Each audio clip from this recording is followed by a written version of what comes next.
1857 में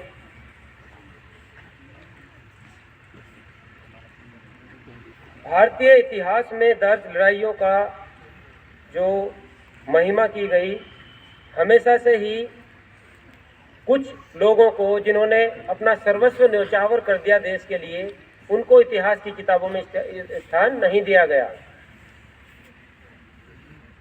मैं आज उसी वीरांगना साहसिक महिला की कहानी आपको बताऊंगा, जो एक दलित परिवार में पैदा हुई थी और जिसने मरने से पहले 36 अंग्रेज सैनिकों का, जिसमें 2 ऑफिसर्स थे,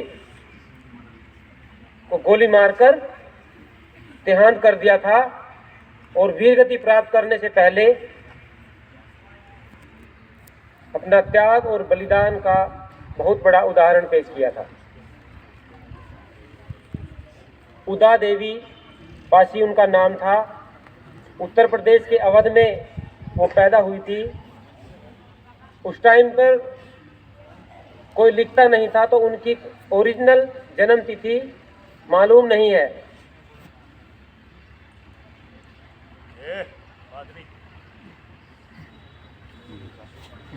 कोई उन्हें हबसिन कहता, कोई कहता नीच अछूत, अबला कोई उन्हें बताए, कोई कहे मजबूत। ऐसी दलित वीरांगना और साहसिक महिला की कहानी है जिन्हें हाशिए पर रहना मंजूर नहीं था। उस समय कुछ सामाजिक कुप्रथाएं हमारे समाज में विद्यमान थी। उसी के चलते बहुत कम उम्र में इनकी शादी कर दी गई और मक्का पासी जिनका नाम था, उनसे शादी कर दी गई।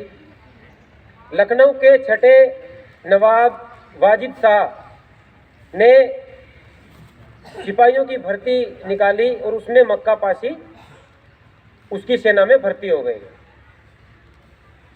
अंग्रेजों के साथ लड़ाई लगती रहती थी। वाजिद अली शाह अंग्रेजों के विरुद्ध थे और एक ऐसे ही युद्ध में मक्का पासी शहीद हो गए।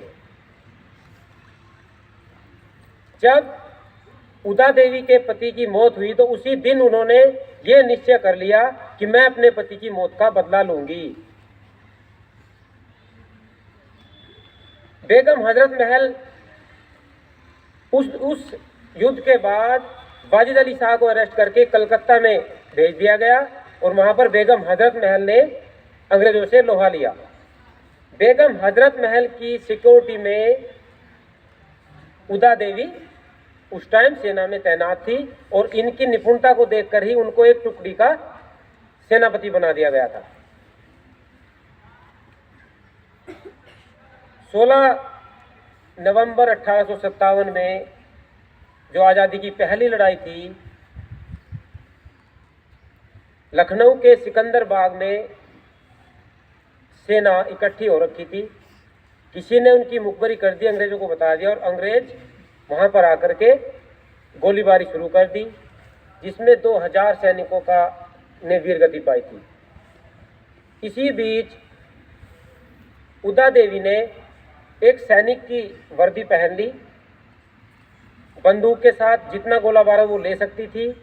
उस सिकंदर बाग में पीपल का पेड़ था, उसके ऊपर चढ़ के बैठ गई और एक एक करके जो उसका द्वार था, उस पर जो भी अंग्रेज आता था उसको निशाना बनाने लगी और इस तरह करके 2 अफसरों समेत 36 सैनिकों का वध किया, अंग्रेज सैनिकों का।